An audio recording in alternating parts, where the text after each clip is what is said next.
தமிழ் நேயர்களுக்கு அன்பு வணக்கம். நம்மோடு சரவணகுமரன் ஐஆர்எஸ் இணைந்திருக்காங்க. சார் வணக்கம். வணக்கம்.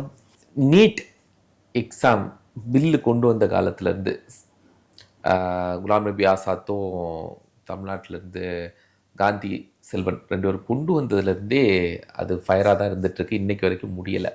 பட் இப்போது இஷ்யூ என்ன ஆச்சு அப்படின்னா, சோனாவாங்குடைய உண்ணாவிரத போராட்டம், அதை ஏற்று நடத்திய காக்ரோச் ஜனதா பார்ட்டி, அதை கையில் எடுத்த காங்கிரஸ் எதிர்கட்சிகள்னு இந்தியா முழுவதும் ஃபயராக போயிட்டுருக்கு. இப்போது நடிகர் சல்மான் கான் ஒரு விஷயம் சொல்கிறார், இந்தியாங்கிறது எஜுகேஷனல் கேபிட்டலாக மாறணும் அப்படின்னு. இந்த போராட்டத்தின் மூலமாக எஜுகேஷனல் கேபிட்டல்னு அவர் எதை மையப்படுத்தி சொல்கிறாரு?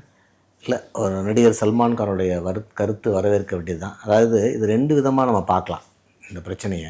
ஒன்று எஜுகேஷ்னல் இஷ்யூவாக பார்க்கலாம், ரெண்டாவது பொலிட்டிக்கல் இஷ்யூவாக பார்க்கலாம். இப்போ நான் சல்மான் கான் சொல்கிறது எஜுகேஷ்னல் இஷ்யூவாக எடுத்துக்கிறேன். ஏன்னா அவர் பொலிட்டிக்கல் இஷ்யூ அதை சொன்னால் சரியாக வராது. நம்ம டைம் இம்மெமோரியல் இந்தியாவை உலக நாடுகள் முழுக்க தேடுறாங்க. அதுக்கு 2 காரணம். ஒன்று, இந்தியாவில் தங்கம் நிறையா இருக்குது, நிறைய அரசர்கள் தேடினது காரணம் தங்கம் நிறையா இருந்ததுன்னு. இன்னொன்று, நிறைய அறிவாளிகள் தேடுறாங்க. சைனாவிலேருந்து மேற்கில் போனால் தான் அறிவு வளருங்கிறது சைனாவில் இருக்கிற ஒரு நம்பிக்கை. சைனாவுக்கு மேற்க நம்ம ஓகே, ஸோ அறிவு வேணும், மேற்கு நோக்கி போ அப்படின்னு அவங்க ஒரு நம்பிக்கை வச்சுருக்காங்க. ஸோ ஏகப்பட்ட நம்ம என்டையர் நம்ம புத்திசம் அப்படி போனது தான். புத்திசம் இந்தியன் விஷயங்களை தேடி அவங்க வந்து கற்றுக்கிட்டு அங்கே போய் அவங்களுக்கு தக்கபடி டெவலப் பண்ணுறாங்க. இப்போ நம்ம வெஸ்ட்டு நோக்கி போகிறோம், கற்றுக்கணும், நம்ம கற்றுக்க போகிறோம். ஸோ அன்றைக்கி இருந்த அன்னைக்கு உலகம் வந்து பாதிக்கு மேலே உலகம் வந்து ஒரு இருட்டான காட்டுக்குள்ளே இருந்த காலங்கள். ஆஃப்ரிக்கா, யூரோப்பு பாதியில் இருந்த காலத்தில் நாலந்தா இந்தமாரி யூனிவர்சிட்டிஸ் எல்லாம் வந்து ஒரு யூனிவர்சிட்டி ஃபார்மில் இந்தியாவில் எஸ்டாப்ளிஷ் ஆகி இங்கே இருக்கிற நாலேஜ் அண்ட் இது வந்து போயிருக்கு. நம்ம சயின்ஸ் அண்ட் டெக்னாலஜின்னு நம்ம சொல்ல முடியாததை, பட் அதை வந்து நம்ம டெஃபினட்டாக ஃபிலாசபி, லைஃப் ஸ்டைலு, இந்த விஷயங்களை நம்ம அதை அன்றைக்கி தேவையான விஷயமாக ஆக்கணும். ஸோ நமக்கு ஜெனட்டிக்கலாகவும் ஒரு அமைப்பு ரீதியாகவும் எஜுகேஷனுடைய ஒரு ஹெட் குவார்ட்டர்ஸாக மாறக்கூடிய ஒரு அமைப்பு இருந்திருக்கு. ஸோ நம்ம வெளியில் படிக்கிறத தாண்டி இங்கே வந்து எஜுகேஷன் படிக்க வைக்கிற அளவுக்கு நமக்கான மைண்ட் செட்டும் அந்த குருகுலம் அந்த கான்செப்ட் அதை இன்னும் மாடிஃபை பண்ணி மாடர்ன் டேஸுக்கு பண்ணலாம்.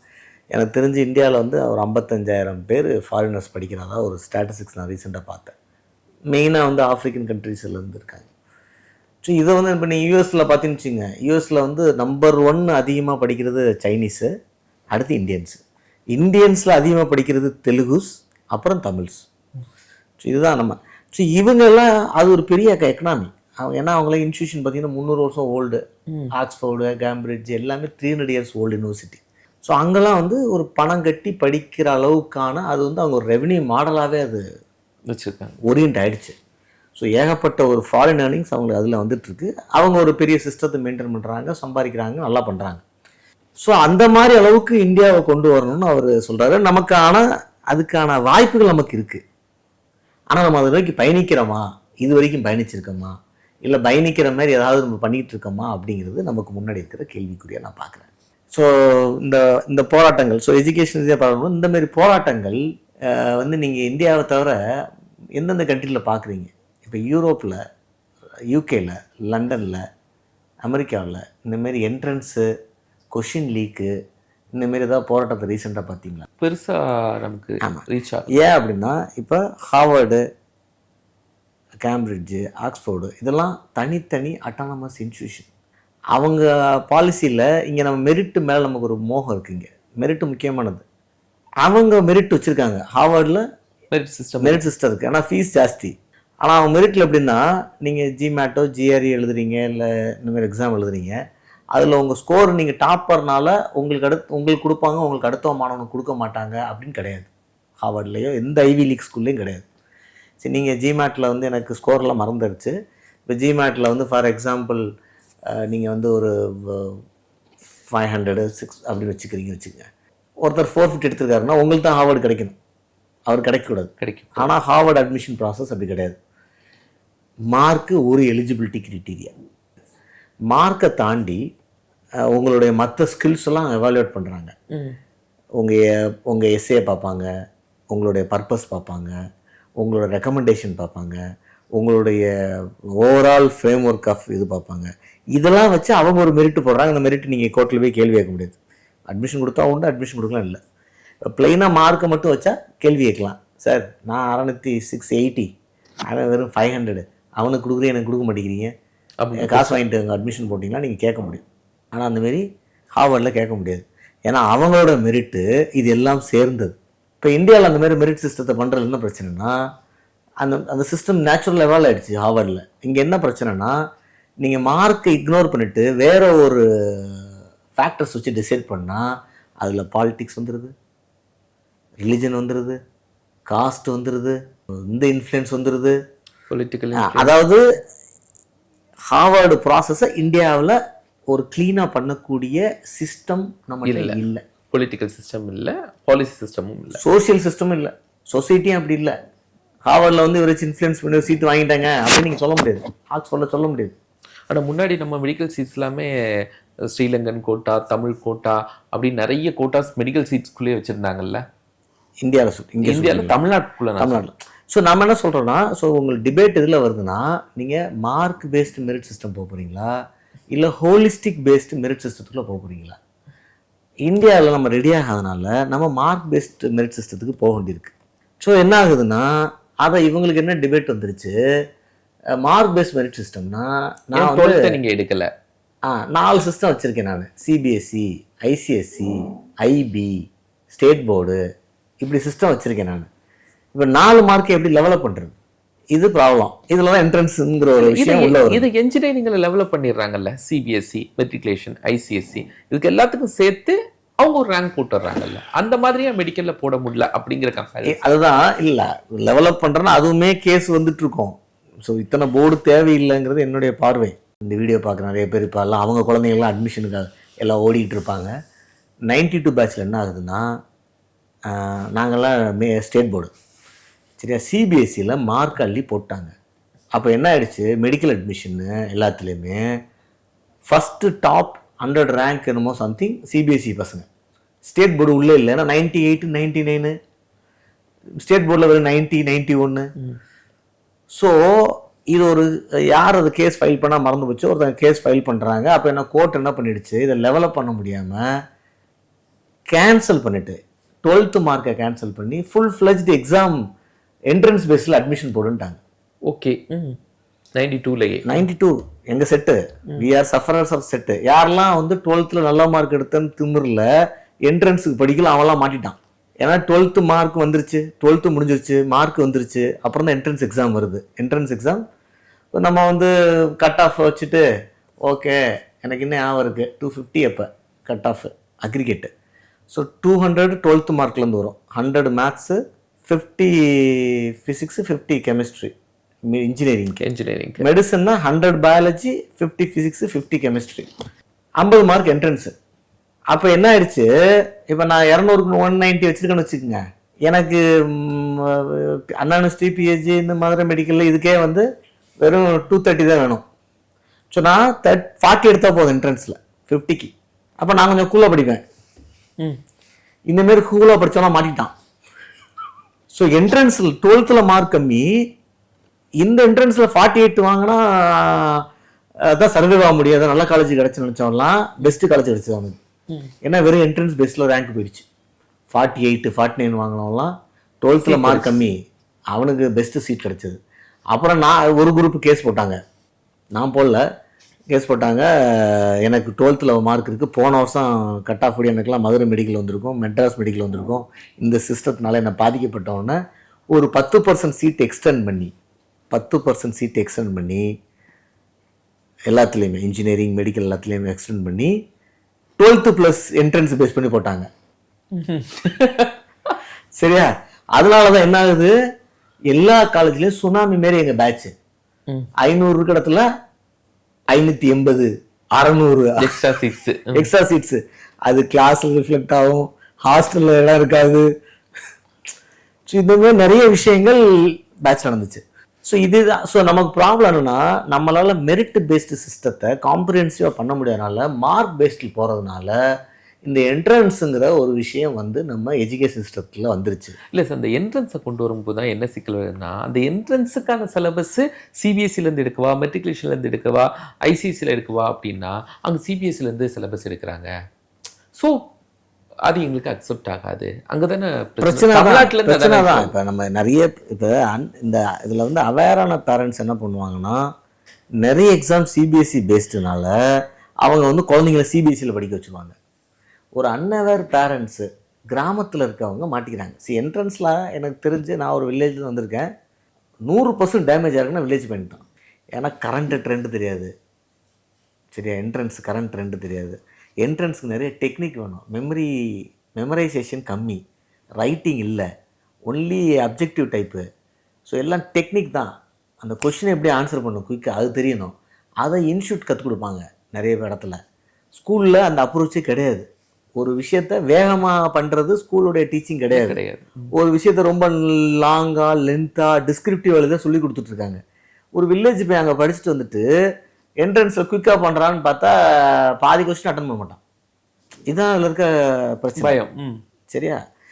ஏன்னா என்னோட பர்சனல் எக்ஸ்பீரியன்ஸு, நாங்கள் 9th படிக்கும்போது முதல்ல அந்த டேலண்ட் எக்ஸாம்னு வைப்பாங்க அந்த காலத்தில். இப்போயும் இருக்குது டேலண்ட் ஸ்காலர்ஷிப், நேஷ்னல் ஸ்காலர்ஷிப்னு வைப்பாங்க. எங்களுக்கு எப்படி அந்த எக்ஸாம்னே தெரியாது. நாங்கள் விருதுநகர் கேவிஎஸ் ஸ்கூலில் வந்து எழுதுகிறோம். எங்கள் ஸ்கூல்லேருந்து 3 பேர், ஒவ்வொரு ஸ்கூல் டிஸ்ட்ரிக்ட்லேருந்து 3 பேர் 4 பேர் வந்து எழுதுவாங்க. 1 hour எக்ஸாம் நினைக்கிறேன், 1 hour 45 minutes. நாங்கள் பேப்பர்லாம் தட்டிக்கிட்டி முடிக்கும்போது 5 நிமிஷம் படிச்சு திடீர்னு 10 நிமிஷம், next 15 minutes, next 20 minutes announce பண்ணுவாங்க. அந்த கொஷின் எல்லாமே மென்டல் எபிலிட்டி கொஷின்ஸு. இது வந்து படித்ததே இல்லை, நமக்கு சிலபஸே தெரியாது. என்னடா நம்ம 8th படித்தது 9th படித்து வச்சு கேள்வி வைப்பான்னு பார்த்தா என்னென்னமோ மேத்தமெட்டிக்கல் மென்டல் எபிலிட்டியாக இருக்கேன்னு ஒன்றும் தெரியாமல் தகரான்னு சரி 45 கொஷின் ஆன்சர் அடிக்கனால தான் நான் அடிச்சிரு அப்படின்னு முடித்தோம். அதில் நாங்களாம் குவாலிஃபை ஆகலை. ஸோ இது என்ட்ரன்ஸ் வந்து வில்லேஜ் ஸ்டூடெண்ட்டுக்கு இது. ஏன்னா இந்த விஷயங்கள் வந்து சிட்டி. 3வது டெஃபினட்டாக மணி. இன்றைக்கி என்ட்ரன்ஸ் போகும்போது இந்த என்ட்ரன்ஸை நீங்கள் கிளிக் பண்ணிட்டீங்கன்னா மெரிட்டில் வந்து போயிட்டீங்கன்னா மெடிக்கல் காலேஜில் நீங்கள் 1 லட்ச ரூபாய்க்குள்ள ஃபீஸில் போயிடுறீங்க. இல்லைன்னா நீங்கள் 1 கோடி ரூபா ஃபீஸில் போகிறீங்க 5 வருஷத்துக்கு. அப்போ ஸ்டூடெண்ட்ஸ் பேரண்ட்ஸ் என்ன நினைக்கிறாங்க, மெரிட்டில் போயிட்டா ஏதாவது ஒரு கோச்சிங் இன்ஸ்டியூட்டில் போட்டு படிச்சிட்டான்னா 1 லட்சம் முடிஞ்சிருது, எதுக்கு 1 கோடி ரூபா செலவு பண்ணி படிக்க வைக்கணும் என்ன அப்படின்னு எல்லாத்துக்கும் வரும். அப்போ அவங்க தே டோன்ட் மைண்ட் ஸ்பெண்டிங் ஒரு 5 லட்ச ரூபா ஃபார் கோச்சிங். 2 லட்ச ரூபா 9th படி, 8th படி, 6th படி அப்படின்னு அவங்க வாழ்க்கையும் ஸ்டூடெண்ட்ஸோட வாழ்க்கையும் நம்ம இன்றைக்கி கஷ்டப்படுத்திகிட்ருக்கோம். ஏன்னா அவன் வந்து எனக்கு தெரிஞ்சு 6th அப்புறம் எவனும் எல்லா அக்ரெசிவான பேரண்ட்ஸு இந்த கோச்சிங்கில் தள்ளிடுவாங்க. பையன் படித்தான்னா நல்லா படிச்சிட்டான்னு வச்சு. சரி, இப்போது இது ஆல்ரெடியே 2016க்கு அப்புறம் கிட்டத்தட்ட அப்போது செங்கோட்டையன் பள்ளிக்கல்வித்துறை அமைச்சராக இருக்கும்போதே சிஸ்டத்துக்குள்ளே கொண்டு வந்து ஸ்கூல்லையே நீட் எக்ஸாம்ஸு ப்ரிப்பரேஷன் அதெல்லாம் ரெடி பண்ண ஆரம்பிச்சிட்டாங்கல்ல சார். சப்ஜெக்ட் வைஸே கரெக்ஷன்ஸ் கொண்டு வந்துட்டாங்கல்ல. அதுக்கப்புறம் எஜுகேஷன் மாடல் சேஞ்ச் பண்ணுறேன். கவர்மெண்ட் ஸ்கூலு ப்ரைவேட் ஸ்கூலுக்கும் அடாப்டபிலிட்டி வித்தியாசம் ஜாஸ்திங்க. நீங்கள் கவர்மெண்ட் ஸ்கூலில் நீங்கள் ஏன் 7.5% கோட்டா தரீங்கன்னா, கவர்மெண்ட் ஸ்கூலால் எக்யூப்பே பண்ண முடியாது ஒரு ஸ்டூடெண்ட்டை. Government teachers are very talented, but அவங்களுக்கு ப்ரைவேட்டோட காம்படிட் பண்ணுற அளவுக்கு ஓரியன்டேஷன் கிடைக்காது. ப்ரைவேட்டில் வந்து ஒரு மேனேஜ்மெண்ட் தினமும் காலில் உட்காந்து ஸ்டடி பண்ணிட்டு இருப்பாங்க. கவர்மெண்ட்டில் யார் ஸ்டடி பண்ணுவான்னு சொல்லி டிஇஓ எல்லாம் பண்ணுறாங்க, but they can never do equal with ப்ரைவேட்டுக்கு உள்ளே இருக்கிற ப்ரெஷர் வந்து கவர்மெண்ட்டில் வர வாய்ப்பே இல்லை. கவர்மெண்ட்டில் ப்ரைவேட்டில் ஒரு டீச்சர் வந்து எதுக்கு வேலையை விட்டு தூக்குறாங்கிறதுக்கும், ப்ரைவேட்டில் ஒரு டீச்சருக்கு ஏன் 10 லட்சம் சம்பளம் தர்றாங்க, 10 லட்சம் சம்பளம் கொடுப்பாங்க. Can you believe? ப்ரைவேட்டில் அவரால் ஒரு அட்மிஷன் வருது, மேத்ஸில் அட்மிஷன் வருது, ஃபிசிக்ஸில் அட்மிஷன் வருது, கெமிஸ்ட்ரியில் வருதுன்னா நாமக்கல்ல போய் பாருங்கள் என்ன சம்பளம் தர்றாங்கன்னு. அவன் ஐஐடிக்குள்ளே சம்பளம் வாங்கிட்டு இருக்காங்க ஃபேக்கல்ட்டிஸ். கவர்மெண்ட்டு நீங்கள் சென்னையில் பெசன்ட் நகரில் ஸ்கூல் இருந்தாலும் சரி, தூத்துக்குடியில் அந்த இதுக்குள்ளே ஸ்கூல் வச்சுருந்தாலும் சம்பளம் ஒன்று. ஸோ இந்த ப்ரைவேட் ஃபோக்கஸ் கவர்மெண்ட்டு கொடுக்க முடியாது. சரி நான் அதுதான் சொல்கிறேன். இல்லை நீங்கள் அதில் திருப்பி இதை சரிப்படுத்துறதுக்கு என்ன பண்ணுறோன்னா, நம்ம வந்து கவர்மெண்ட்டில் ஒரு கோட்டா, இந்த கவர்மெண்ட் ஸ்கூலுக்கு ஒரு கோட்டா. நீங்கள் மெரிட்டை எப்படிலாம் கட் பண்ண முடியுமோ கட் பண்ணி உடைக்கிறீங்க. ஒரு பக்கம் நம்ம ரெப்ரசன்டேஷன் கொடுக்குறது வேண்டி இருக்குது, வில்லேஜ் ஸ்டூடெண்ட் கொடுக்கணும், அவன் பாதிக்கப்படுறான். ஆனால் அதை கட் பண்ணும்போது என்ன ஆகுதுன்னா மெரிட் அடி வாங்கும். 2வது ஸ்டூடெண்ட்ஸ்குள்ள நிறைய பயாஸ் வரும். இப்போயே நிறைய பயாஸ் இருக்குது ரிசர்வேஷன் சிஸ்டத்தில் ஸ்டூடெண்ட்ஸ்க்கு. இப்போ வர கிட்ஸுக்கு, ஜென் இசட் கிட்ஸுக்கு எதுக்கு ரிசர்வேஷன் கொடுக்கணும் அப்படிங்கிற கேள்விக்கு பதில் கிடையாது. என் கூட தான் படித்தான், என் ஸ்கூலில் படிக்கிறான், சென்னையில் என் பக்கத்தில் உட்காந்து படிக்கிறான். நானும் அவனு எல்கேஜிலேருந்து இங்கிலீஷ் மீடியத்தில் படிக்கிறோம். 2 பேரும் சிபிஎஸ்சி ஸ்கூலு. அவங்க அப்பா கவர்மெண்ட் சர்வெண்ட்டு, எங்கள் அப்பா ப்ரைவேட்டில் இருக்கார். 12th அவன் என்னையோட 50 மார்க் கம்மி. ஆனால் அவன் ஐஐடிக்குள்ளே போயிட்டான், நான் போகல. என்ன எனக்கு அவனுக்கு என்ன லைஃப்பில் வித்தியாசம்? இந்த கேள்விக்கு உண்மையில் பதில் இல்லை. Now the time has come. அதை ரீவிசிட் பண்ண வேண்டிய இடத்துல நம்ம இருக்கிறோம். சார் அந்த ரீவிசிட் பண்ணுற இடத்துல நீட்டுக்கு மட்டும்தான் ஒரு பெரிய சேலஞ்சு. இது வந்து இது வந்து பொலிட்டிக்கலாக நீங்கள் கேட்குற கேள்வி, இதுக்கு ஆன்சர் அரசியலில் எஜுகேஷனில் கிடையாது, இது பாலிட்டிக்ஸ். ஸோ நம்ம எஜுகேஷன் எப்படி கன்க்ளூட் பண்ணுறோன்னா, நீங்கள் வந்து அன்லஸ் என்ட்ரன்ஸுங்கிற விஷயம் தப்பு, ஸ்டூடெண்ட் நம்ம ஓவராக பர்டன் பண்ணுறோம். 2 பயங்கர அன்இவன்னஸாக இருக்குது அர்பனுக்கும் வில்லேஜுக்கும், சரியா? 3வது இத்தனை போர்டு தேவையில்லை. இந்த போர்டெல்லாம் இன்டகிரேட் பண்ணி என்ட்ரன்ஸ் இல்லாமல் 12th பேஸ்ட்லேயே ஒரு அட்மிஷன் சிஸ்டத்தை உருவாக்கி நீங்கள் அதை கொண்டு வந்தால் தான் அட்லீஸ்ட் யூஜிக்கு, பிஜிக்கு நீங்கள் என்ன வேணால் வச்சுக்கலாம். இல்லைன்னா we will not go to next level. So நீட்டுக்கு நான் அகேன்ஸ்ட் இல்லை, நீட்டு மாரி எல்லா என்ட்ரன்ஸுக்கு அகேன்ஸ்ட். இல்லைன்னா என்ட்ரன்ஸில் மேக்ஸிமம் ஒரு நீங்கள் பழைய மாடல் இருக்குது பாருங்கள், 12th 200 மார்க்கு, என்ட்ரன்ஸுக்கு 50 மார்க்கு, ஒரு 25% வெயிட்டேஜ், 30% வெயிட்டேஜ், இது ஓகே. அது இல்லாமல் நம்ம ஒரு எஜுகேஷன் சிஸ்டத்தை எடுத்துகிட்டு போனோம்னா இந்த என்ட்ரன்ஸில் we are actually bleeding the economy, we are bleeding the students. Sir இப்போ இது ஜென்ரலாக வச்சுக்கோங்க. இப்போ நீட்டு நீங்கள் சொல்லுங்கள், நீட்டில் இப்போது நீங்கள் யூபிஎஸ்சி எக்ஸாம்ஸ் நீங்கள் எழுதியிருக்கீங்க, நிறைய பேரை ட்ரெயின் பண்ணி உங்கள் ஸ்டூடெண்ட்ஸாக நிறைய பேர் யூபிஎஸ்சி ஆஸ்பிரண்ட் ஆகி போஸ்டிங்ஸ் வாங்கியிருக்காங்க. அதே மாதிரி நீங்கள் ஜேஇ மெயின்ஸ் எக்ஸாம்ஸ் பார்க்குறீங்க, ஜேஇ அட்வான்ஸ்டு எல்லா எக்ஸாம்ஸும் பார்க்குறீங்க. எங்கேயும் இந்த மாதிரி கொஸ்டின்ஸ் லீக் ஆகிடுச்சு, எக்ஸாம்ஸை கேன்சல் பண்ணோம். இப்போது இன்னைக்கு பாஜகவுடைய முன்னாள் தலைவர் அண்ணாமலை கூட என்ன சொல்கிறாரு, நான் நீட்டுக்கு ஆதரவு தெரிவிக்கிறவன் தான், ஆனால் இந்த மாதிரி கொஸ்டின் லீக் ஆகுறது இருக்குல்ல, அது இந்த குழந்தைங்களை பதட்டப்படுத்துது, அதுக்கு நான் இன்னைக்கு எதிராக நான் இருக்கிறேன் அப்படிங்கிறாரு. அதுக்கு தான் இன்னைக்கு சோனோவாங்கும் அவர் நிற்கிறார். அவர் நீட்டுக்கு எதிரான சென்டென்ஸ் போடல, கொஸ்டின்ஸ் லீக் ஆகுறது தான். ஸோ நீட்டில் மட்டும் எந்த ரூட்டில் கொஸ்டின்ஸ் லீக் அவுட் ஆகுது? எக்கனாமி தான். திருப்பி எக்கனாமி. நீட்டில் நீங்கள் பாஸ் பண்ணால் 1 லட்ச ரூபா கொடுத்து மெடிக்கல் படிக்கிறீங்க 5 வருஷம். நீட்டில் நல்ல மார்க் வாங்கலைன்னா நீங்கள் 1 கோடி ரூபா கொடுத்து எம்பிபிஎஸ் படிக்கிறீங்க. ஸோ நான் ஒரு 2 லட்ச ரூபா கொடுத்து என்ட்ரன்ஸ் படிக்க ரெடியாக இருக்கேன், 2 லட்ச ரூபா செலவு பண்ணி என்ட்ரன்ஸுக்கு செலவு பண்ண ரெடியாக இருக்கேன். 15 லட்ச ரூபா கொடுத்து கொஷின் வாங்க ரெடியாக இருக்கேன். ஏன்னா எனக்கு பெனிஃபிட் இன்னும் 80 லட்சம் இருக்குது. நான் 1 கோடி கொடுத்தாலும் எம்எம்சியில் வாங்க முடியாது சீட்டு, மெட்ராஸ் மெடிக்கல் காலேஜில் வாங்க முடியாது. ஆனால் கொஷின் பேப்பர் வாங்கினா எம்எம்சியில் சீட்டு வாங்கிடுறேன். நீங்கள் எக்கனாமியை க்ரியேட் பண்ணுறீங்களா இல்லையா? You are allowing a system to thrive. நீங்கள் இது எப்படின்னா, வெள்ளிக்கிழமை ஈவினிங் வந்து ஏசிஆரில் வந்து 2 போலீஸ் டீமை போட்டு தண்ணி அடித்தவங்களாம் போடுறான்னு சொல்கிற மாதிரி, அவன் வெள்ளிக்கிழமை ஈவினிங் அப்பா வேலையை முடிச்சுட்டு ஒரு லைட்டாக குடிச்சிட்டு வீட்டுக்கு போய் ரிலாக்ஸாக தூங்கணும்பா அப்படின்னா, அவன் வீட்டுக்கு பக்கத்தில் பார் இருக்காது, இல்லைங்க சிஸ்டம் செட்டப் இருக்காது, இங்கே லைட்டாக சாப்பிட்டுட்டு போகலான்னா அவனை உங்களுக்கு நல்லா தெரியும் வெள்ளிக்கிழமை ஈவினிங் குடிச்சிட்டு வருவா, கரெக்டாக பிடிக்கலான்ட்டு.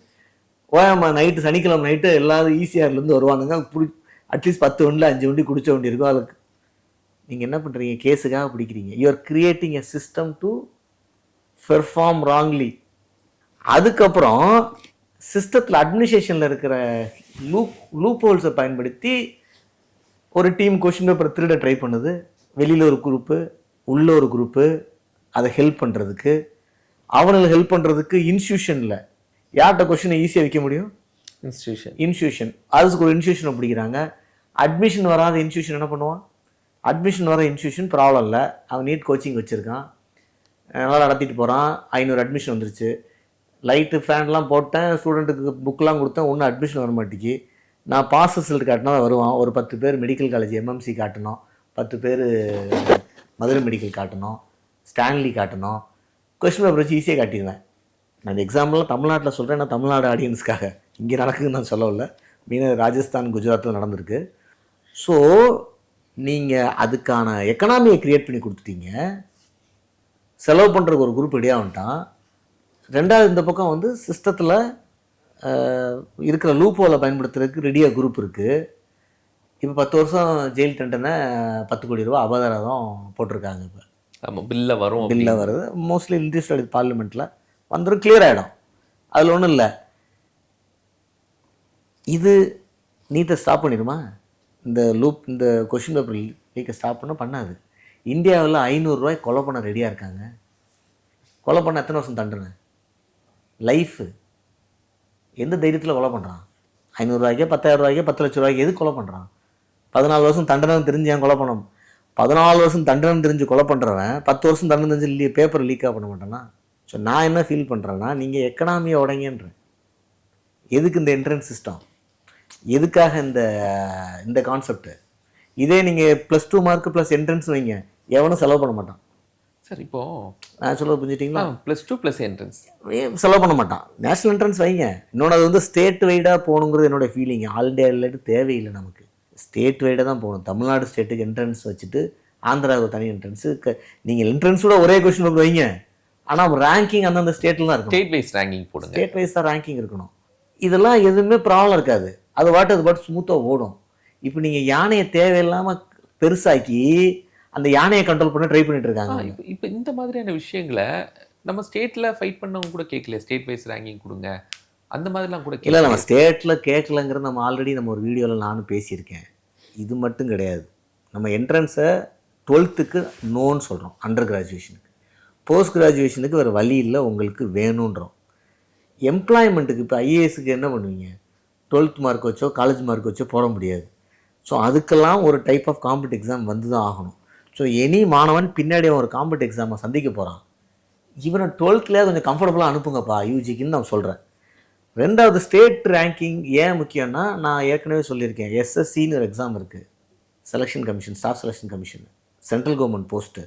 இன்றைக்கி தமிழ்நாட்டில் இன்கம் டேக்ஸ் டிபார்ட்மெண்ட்டில் 1000 பேரில் 990 பேர் நார்த் இந்தியன் வேலை பார்க்குறாங்க. நீங்கள் இதை எதிர்த்து இப்போ இது வரைக்கும் எந்த கட்சிகளும் ஆர்ப்பாட்டம் பண்ணலை. இது எப்போ நடந்தது? 2006க்கு அப்புறம் நடக்குது. அதுக்கு முன்னாடி அந்தந்த ஸ்டேட்டில் அந்தந்த ஆஃபீஸர்ஸ் தான் இருந்தாங்க, அவங்க தான் இருந்தாங்க. ஏன்னா எஸ்எஸ்சி எப்போ நேஷனல் லெவலில் மாற்றினீங்களோ அப்போ எல்லா ஸ்டேட்டு ரேங்கிங் இல்லாமல் ஆல் இண்டியா ரேங்கிங்கில் அதிகமாக பீகார்லேருந்து யூபிலேருந்து வராங்க. இப்போ நான் இந்தியன் ப்ரௌட் இந்தியனுங்கிறதுக்காக நான் பீகார்காரங்களுக்கு தமிழ்நாட்டில் வேலை தர்றது பேர் ப்ரௌட் இந்தியன் கிடையாது. அது நேஷனலிசம் கிடையாது. நம்ம ஆளுங்க நேஷனலிசத்தையும் ஆல் இண்டியாவையும் குழப்பிக்கிறாங்க. என்னுடைய எம்ப்ளாய்மெண்ட்டு, என்னுடைய ஆப்பர்ச்சுனிட்டி தமிழ்நாட்டில் இருக்குது, தமிழ்நாட்டுக்காரனுக்கு இருக்கணும். பீகாரில் இருக்குது, பீகார்காரன் இருக்கணும். ராஜஸ்தான்காரன் இருக்கும். நான் பீகார்காரன், ஆல் இண்டியா தாங்க. அந்த கேம்லாம் இல்லை. ஏன்னா இங்கே ஸ்டேட்டு வைடு நிறைய வேரியேஷன் இருக்குது. எக்கனாமியில் வேரியேஷன் இருக்குது, பொலிட்டிக்கலில் வேரியேஷன் இருக்குது. நீங்கள் ஒரு ஸ்டேஜில் இதில் கொண்டு போய் நார்த் ஈஸ்டில் எல்லாருமே நார்த் இந்தியாவிலேருந்து இருக்கான்னு வச்சுக்கோங்க. நம்மளால் ரேசியலில் இங்கே வித்தியாசம் கொஞ்சம் கண்டுபிடிக்க முடியாது. பீகார்காரனுக்கு நமக்கு பெரிய வித்தியாசம் இருக்காது. நார்த் ஈஸ்டில் எப்படி இருக்கும்? அவங்க ஒரு எல்லோ கலரில் இருக்காங்க. ஃபுல்லாக நம்ம நார்த் இந்தியன்ஸாக போய் பீகாரில் நார்த் ஈஸ்டில் போய் income tax, CBI, customs, central excise எல்லாத்துலேயும் உட்காந்துருந்தாங்கன்னா அவன் என்ன நினைப்பான்? I am ruled by whom, not by my men but by somebody else நினைப்பான்னு நினைக்க மாட்டாங்க. இன்னொன்று, எனக்கு வேலை வாய்ப்பு இல்லை, நான் போய் எங்கேயோ போய் சலூனில் வேலை பார்த்துட்ருக்கேன், நான் இங்கே லோக்கல் இதில் ஆக முடியல, சென்ட்ரல் போஸ்டிங்ஸில்.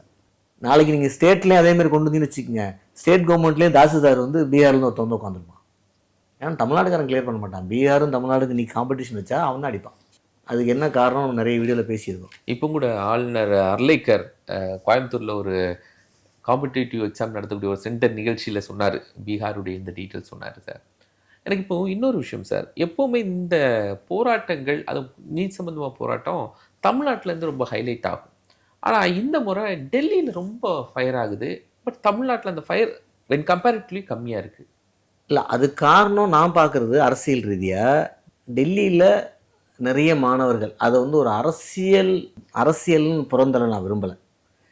இப்போ 2 விதமான எண்ண ஓட்டங்கள் டெல்லியில் இருக்குது. ஒன்று இந்த காக்ரோச் ஜனதா பார்ட்டி, இது வெளிநாடுடைய சதி அப்படின்னு ஒரு பார்வை இருக்குது. அப்போ மாணவர்களோட போராட்டம் தன்னிச்சையான போராட்டம் இல்லை, வெளிநாட்டிலேருந்து யாரோ ஒருத்தங்க ஃபியூல் பண்ணுறாங்க அப்படின்னு. இப்போ பிஜேபியோட அஃபிஷியல் பொசிஷன் அதான், மாணவர்களுக்கு எல்லாத்தையும் நம்ம பண்ணிக்கிட்டு இருக்கோம், இவங்க தேவையில்லாமல் அரசியல் பண்ணுறாங்க. அதில் காங்கிரஸ் போய் ஜம்ப் ஆச்சுல்ல, ஆமாம், அப்போ அது கன்ஃபார்ம் ஆகிக்குது, ஆமாம் காங்கிரஸ் வந்துருச்சு, காங்கிரஸ் அந்த இதை பயன்படுத்துது அப்படிங்கிற ஒரு தாட்டு.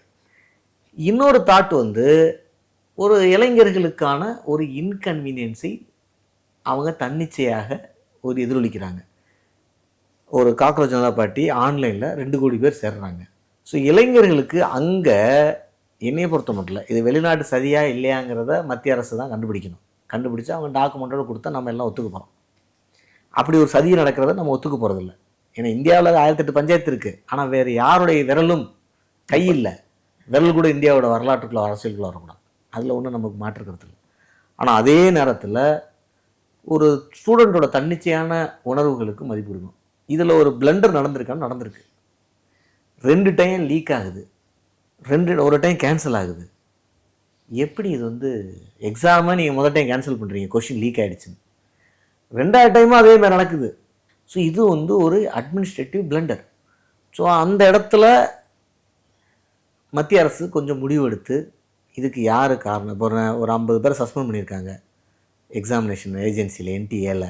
அதுக்கப்புறம் பெரிய அரெஸ்ட் ஒரு 5-6 அரெஸ்ட் தான் ஆயிருக்கு. ஆமாம், சரியா? ஆனால் இதில் வந்து இவ்வளோ பெரிய நெட்வொர்க்கு ஒரு கீழே இருக்கவங்க பண்ணியிருக்க முடியுமா, மேலே இருக்கவங்க பண்ண வைக்க முடியாதா, யாராவது ஒருத்தர் சம்மந்தப்பட்டிருப்பாங்களான்னு ஒரு கேள்விக்கு பதில் இது வரைக்கும் வரல. ஸோ அதை மத்திய அரசு விரைவில் கிளாரிஃபை பண்ணுறது நல்லது. 2வது, இந்த ஸ்டூடெண்ட் அடக்குமுறைக்கு நம்ம லத்தி சார்ஜு ஒரு தப்பான மெத்தடு. ஸோ இதெல்லாம் வந்து அவங்க இதை கொஞ்சம் அட்ரஸ் பண்ணியிருக்கோம். நீங்கள் தமிழ்நாட்டில் இந்த போராட்டம் நடக்கும்போது உங்களுக்கு நல்லா தெரியும், ஜல்லிக்கட்டு போராட்டம் இப்போ கூட நம்ம பார்த்தோம்.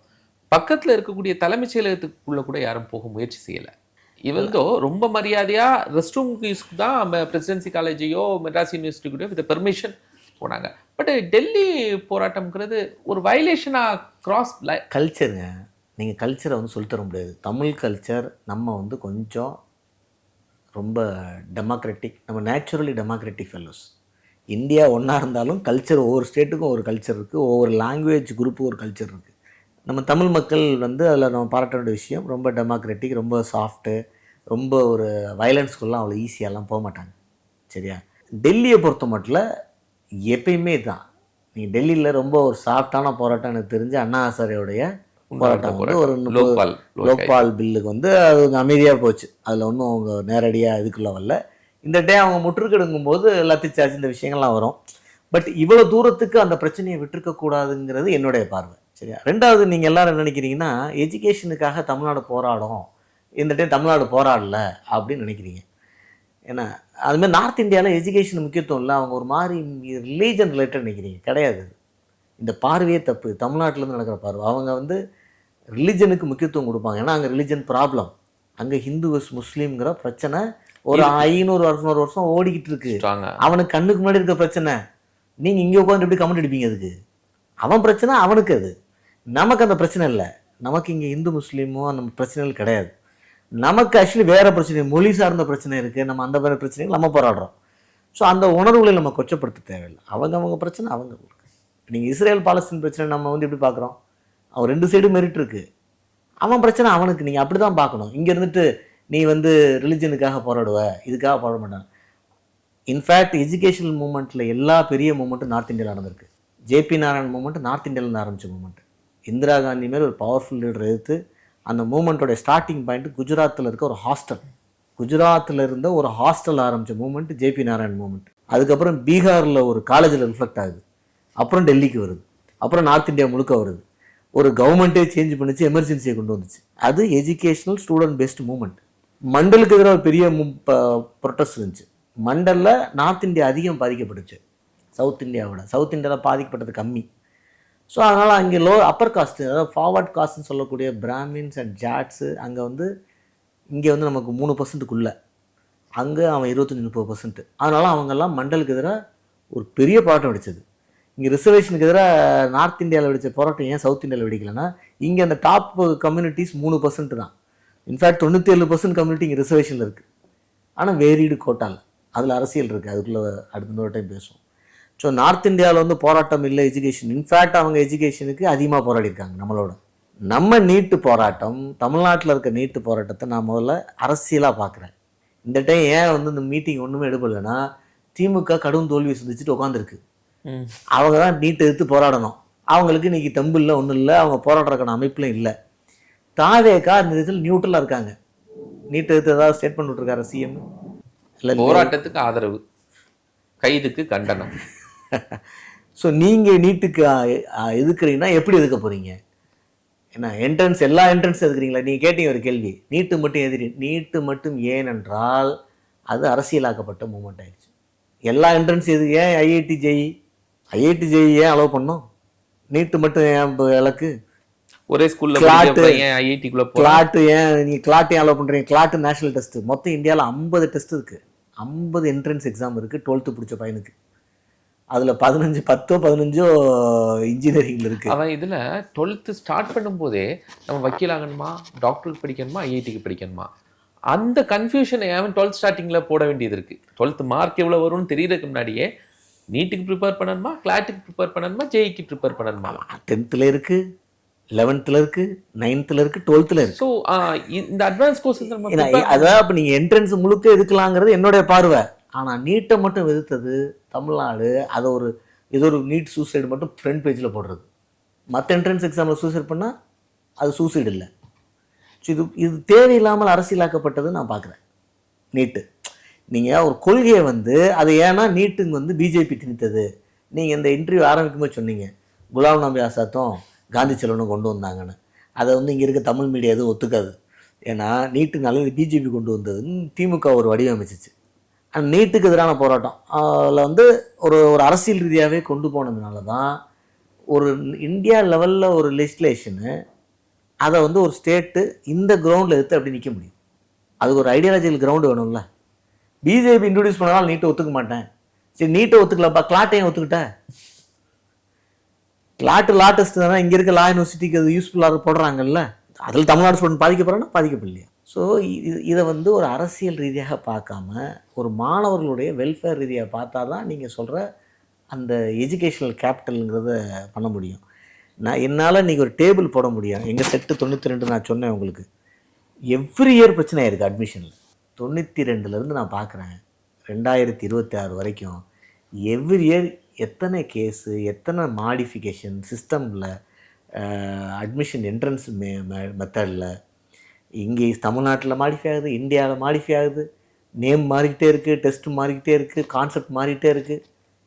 எதுக்கு இவ்வளோ டிரான்சிஷன் எதுக்கு? இது உலகத்தில் எங்கேயுமே நடக்கிறது இல்லை.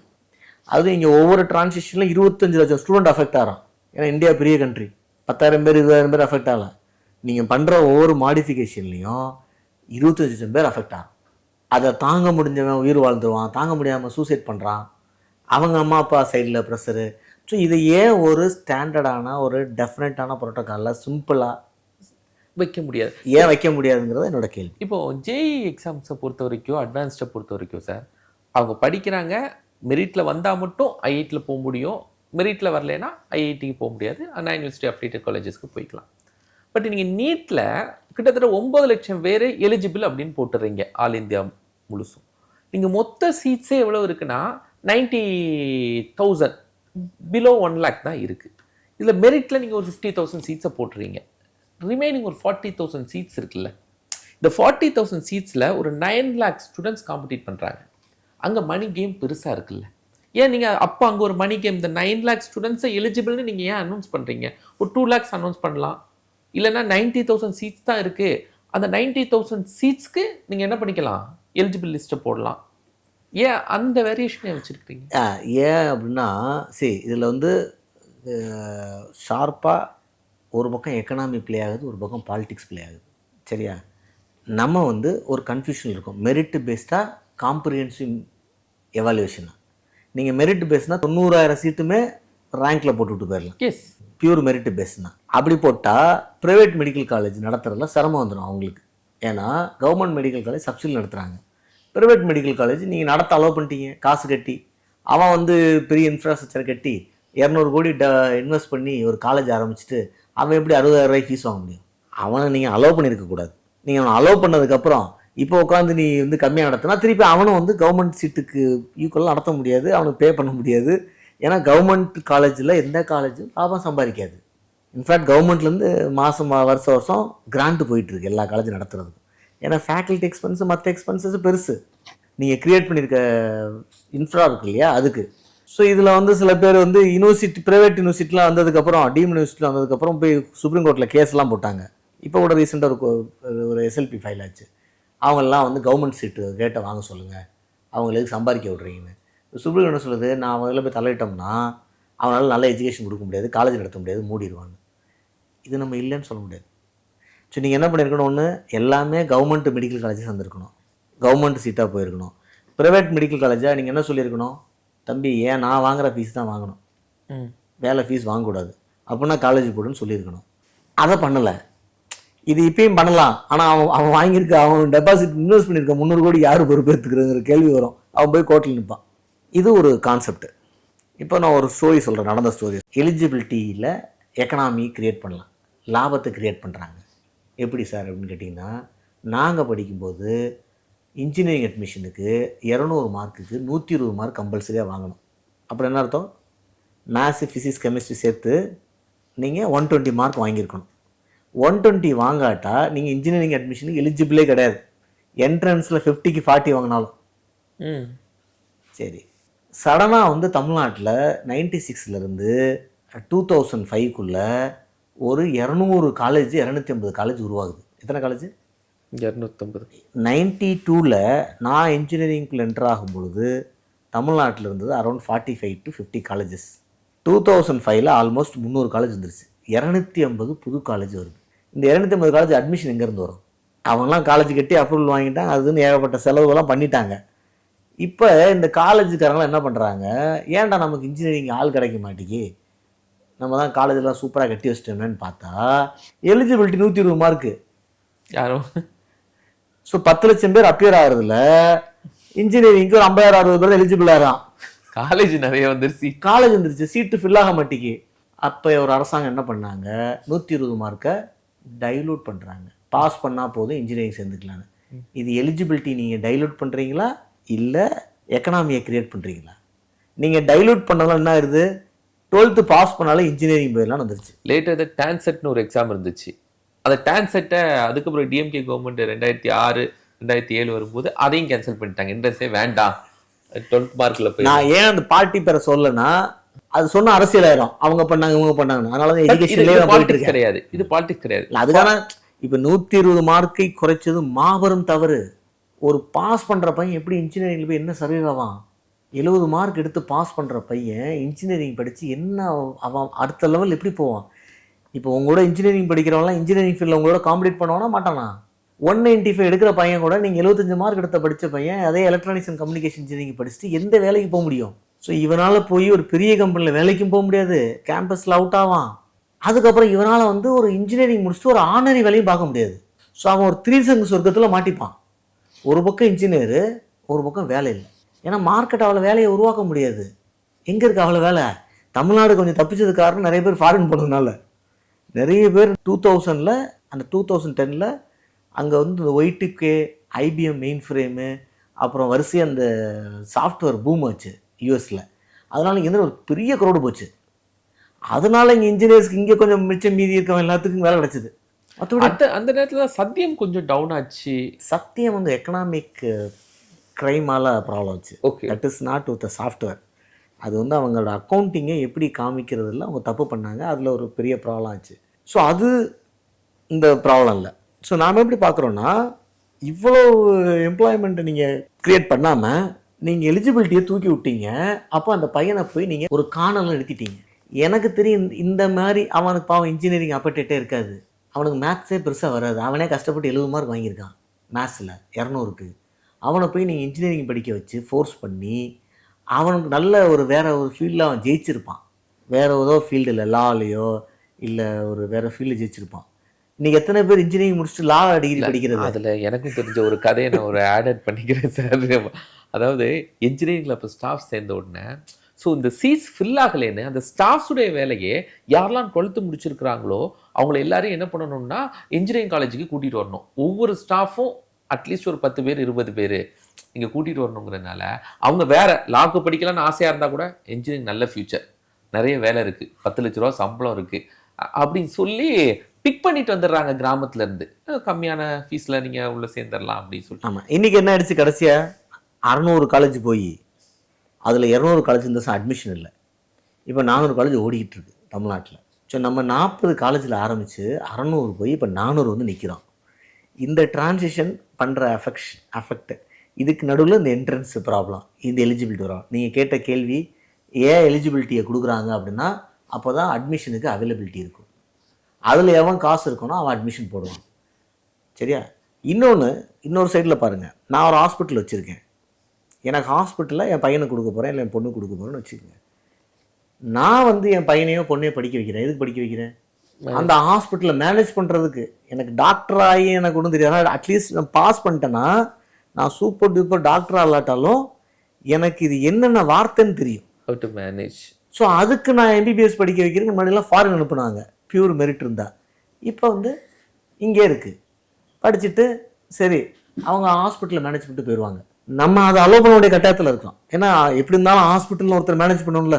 மேனேஜ் பண்ண அவங்க ஃபேமிலிலேருந்து இவரை டாக்டர் ஆனாங்க, அம்மா டாக்டர் ஆனாங்க, 2 பேர் ரிட்டையர் ஆகிட்டாங்க. ஹாஸ்பிட்டல் யாராவது புது டாக்டர்கிட்ட கொடுத்துட்டு போவாங்களா? அவங்க பிள்ளைகள் கொடுக்கும்போது ஒரு டிகிரியை சேர்த்து கொடுத்துட்டு அந்த இடத்துல மேனேஜ்மெண்ட் சீட்டு யூஸ்ஃபுல்லாக இருக்கும். ஸோ பிஹெச்டி டெக்கில் ஒரு ஃபார்முலா ஃபாலோ பண்ணுவாங்க, ரொம்ப வருஷமாக பண்ணுறாங்க. அட்டானமஸில் பிஹெச்டி டெக்கும் தியாகராஜா யூனிவர்சிட்டியும் தியாகராஜா இன்ஜினியரிங்கும் பியூட்டிஃபுல்லான ஃபார்முலா. 90% merit, 10% management quota. அந்த 10%க்கு ஃபீஸ்லாம் வாங்குறாங்க, மேனேஜ்மெண்ட் ஃபீஸ். ஆனால் அந்த 10% இந்த மாரியான மக்களுக்கு பயன்படும். ஓகே. ஸோ அப்படி போச்சுன்னா ஸ்மூத்தாயிடும். தேவைப்படுறவங்க படிச்சுப்பாங்க. சும்மா சம்மந்தமெல்லாம் எலிஜிபிலிட்டி ஆகிட்டேங்கிறக்காக படிக்கிச்சு அதை வேஸ்ட் பண்ணு. நீங்கள் கேட்ட கேள்வியை ஒரு பையன் என்கிட்ட வந்து கேட்டாப்புல, ஒரு 3 இயர்ஸ் இருக்கும். சார் நான் நேட்டு பாஸ் பண்ணிட்டேன், எனக்கு அட்மிஷனுக்கு வந்து ஒரு சப்போர்ட் தேவைப்படுது அப்படின்னு சொன்னார். இப்போ நம்ம அந்த ட்ரஸ்ட்லலாம் நிறைய சப்போர்ட் பண்ணுறோம், நிறைய படிக்கிறவங்களுக்கு, ஒரு டிசர்விங் கேண்டிடேட்ஸ்க்கு எல்லா லெவல்லையும் காம்படிட்டிவ் எக்ஸாமுக்கு பண்ணுறோம். எஸ்எல்ஜி ஃபவுண்டேஷன் வழியாக இன்ஜினியரிங் மெடிக்கல் இதுக்கெல்லாம் எங்கெங்கே வாய்ப்பு இருக்கோ புஷ் பண்ணுறோன்னு வச்சுக்கோங்க. அது எப்படின்னா நீங்கள் அண்ணா யூனிவர்சிட்டியில் மெரிட்டில் வாங்கியிருக்கீங்க, இல்லை பிஹெச்சியில் வாங்கியிருக்கீங்க, இல்லை எம்எம்சியில் வாங்கியிருக்கீங்க, அந்த 30,000 கட்ட முடியல, 60,000 கட்ட முடியலன்னா ஹெல்ப் பண்ணிடுவோம்.